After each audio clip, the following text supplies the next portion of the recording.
My name is David Thornell, and since my retirement 18 years ago, I've been researching my Thornell ancestors back 400 years to my 10th great-grandfather.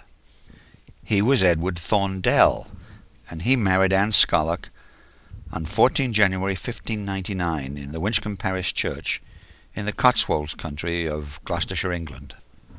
Over those 400 years, the Thorndell surname has also morphed into Thornell, Thornwell, Thornhill, Thorndill, Thorndale, and expanded into America and Australia. In a series of videos, I will attempt to describe the life and times of each generation of my own Thornell direct lineage, and do the same for those other Thornell surname variants that branched from it. At present, the family tree contains about 2,500 names, all thoroughly researched, sourced, and documented. If you think you are a member of this tree, contact me and I will send you free of charge a copy of your own direct line ancestry back to Edward and Anne. Richard was born in 1670 in Lower Gyting and lived there until his death in 1740. He married his wife Elizabeth, and they had the following children.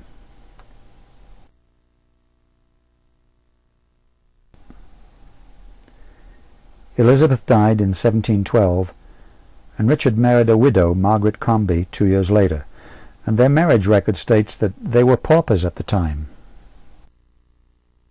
Richard's mother, Elizabeth the Elder, died in 1716, and notably did not even mention Richard in her will. That, plus his many children, may explain his pauper status. These were still rather primitive times in England.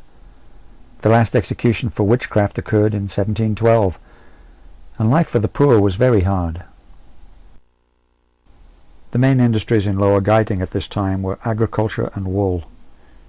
Richard and his family probably lived in a small one-room hovel that would have looked much like that depicted in the woodcut made around that time. The floor was hard earth, and light was provided by a few candles. Many homes had small looms where they earned a little extra money weaving the wool for the wool merchants.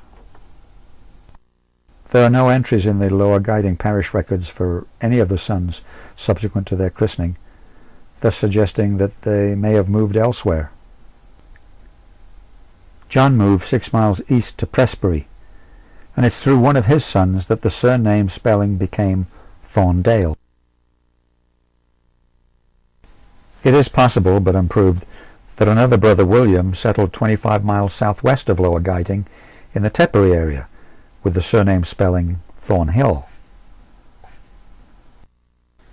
Richard settled in Frampton Cotterell in southern Gloucestershire, where the surname spelling subsequently settled on Thornell.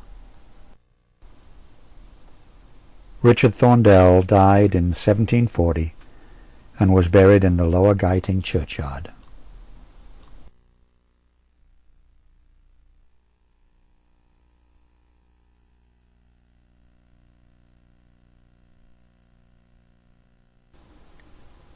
Richard was born in 1695 in Lower Gyting.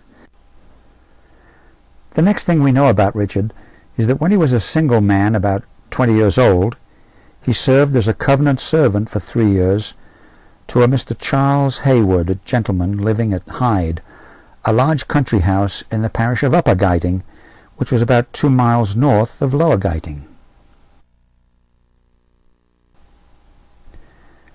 Hyde is a large house at the end of about a 100-yard-long driveway.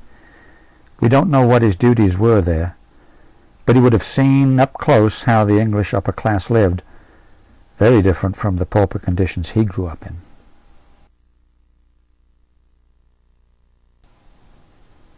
The next record of Richard's occurs in the village of Frampton Cotterell, about 30 miles south of Lower Gyting, on the northern outskirts of Bristol.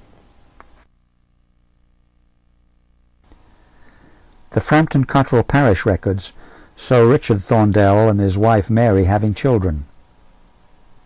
In each entry, the surname is spelled Thornwell.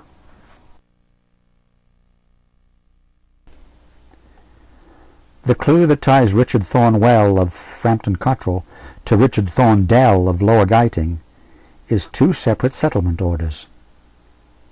The settlement laws were based on the idea that every person had one parish and only one, in which he or she had a settlement and a right to parish relief.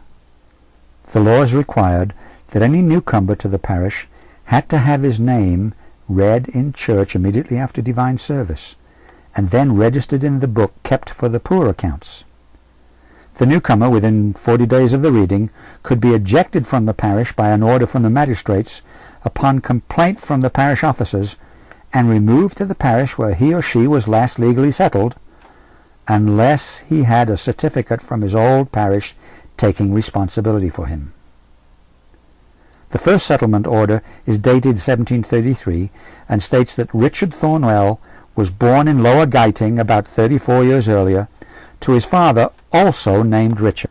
The order directs the church wardens and overseers of the poor of the parish of Upper Gyting to receive and provide for Richard and his family, that is, his wife Mary, his son William, and daughters Betty and Sebra.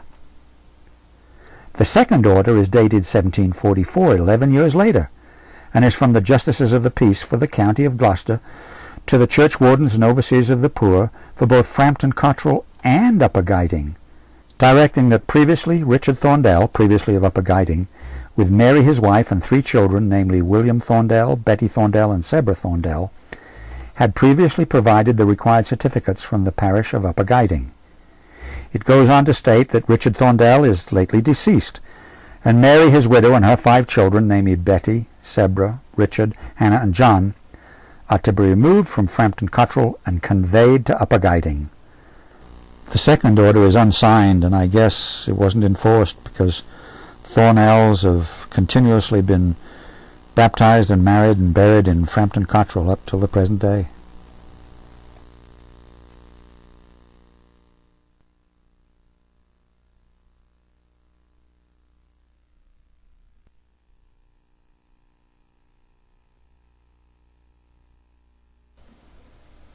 William Thornwell was christened in the Frampton Cotterell Parish Church in 1728.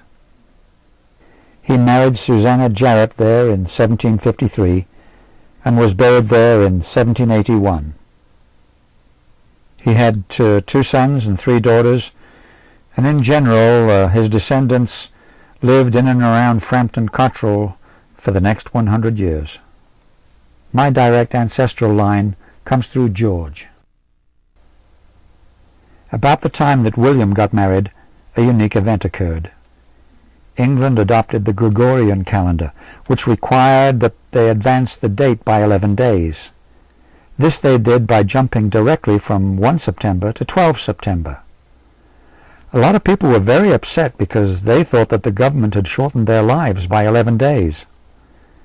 They also changed New Year's Day from the 25th of March to the 1st of January.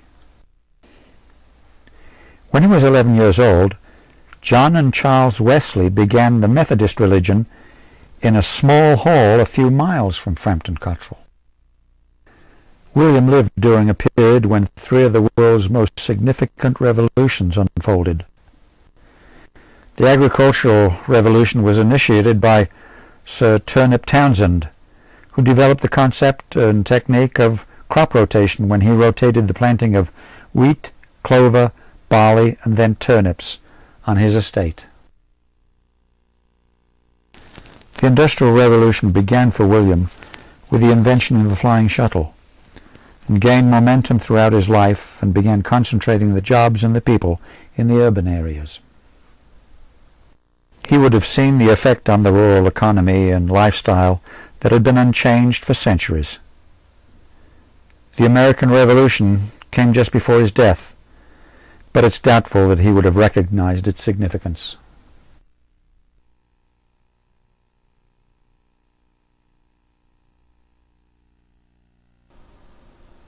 George Thornwell was born in Frampton Cotterell in 1755. He married Elizabeth Ware, and they had 2 children, William and Susanna. George was 28 when the American Revolutionary War ended, and he would have been well aware of the course of the French Revolution. George's occupation is unknown, but he was most likely an agricultural labourer. This was hard work and low wages. A report in 1794 noted, "Wages have been low in money, but in some part recompensed by an extravagant allowance in beer, which has introduced very bad habits amongst the labourers and occasioned great expense." People of all kinds drank a great deal of alcohol during the 18th century. Nobody thought that water was worth drinking, and even babies were given wine, beer, or mead. Another report in 1780 states, "Labourers are remarkably numerous for the nature of the country, and their wages as remarkably low. A shilling a day, no beer in autumn, winter, and spring. Women in autumn and spring, sixpence." An American touring Gloucestershire at the turn of the century thought that The labourers in this part of England were the most degraded, poor, stupid, brutal, and licentious that we saw in the kingdom. The range of jobs done by women on the land was pointed out. The employment of women for nearly all kinds of labour but threshing with the flail may be accounted a peculiarity of the county. We find the women not only weeding corn and assisting in haytime and harvest, but engaged in wheat and bean planting, hoeing wheat, beans, and turnips, etc., and in getting up and storing them, and also the sheepfold, in the winter pulling and cutting turnips, and working the chaff cutting. Hedging and ditching, ploughing and mowing are almost the only things which we have not seen performed by the Gloucestershire women.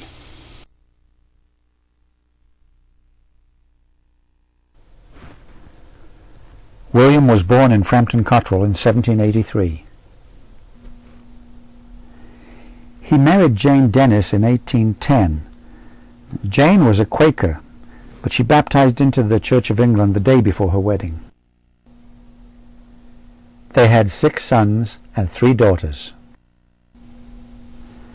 The Frampton Cotterell crest features wheat and hats, probably indicating that the main industries at that time were farming and hat making.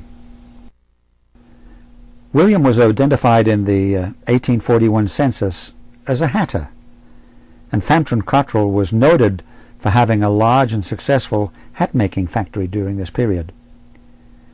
Hatters who day-to-day handled mercury-soaked fabric risked mercury poisoning, a condition that affects the nervous system. Those so exposed would in time develop uncontrollable twitches and trembles, making them appear demented. That's where we get the phrase "mad as a hatter." It's perhaps no coincidence that a lunatic asylum was maintained near Frampton Cotterell. In the 1851 census, William is identified as a pauper. The 1840s were nicknamed the Hungry Forties.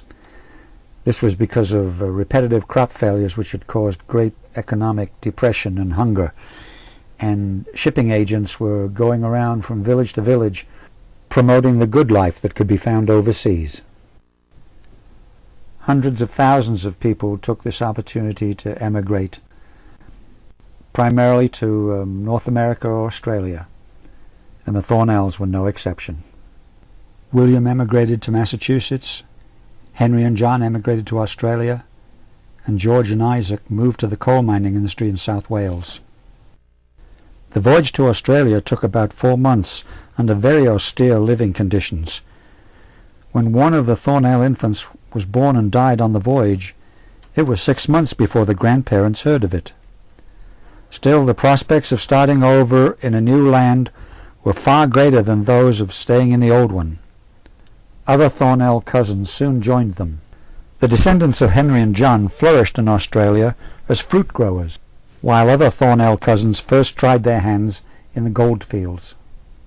Other Thornells from Frampton Cotterell settled in Indiana in 1846, where the spelling of the name changed to Thornhill. One of their sons served in the Union Army and wrote a 40-page biography of his Civil War experiences, which is fascinating to read. He even shook hands with President Lincoln a few weeks before Lincoln was assassinated. That branch of the family tree also produced Claude Thornhill, a famous big band leader of the 1940s.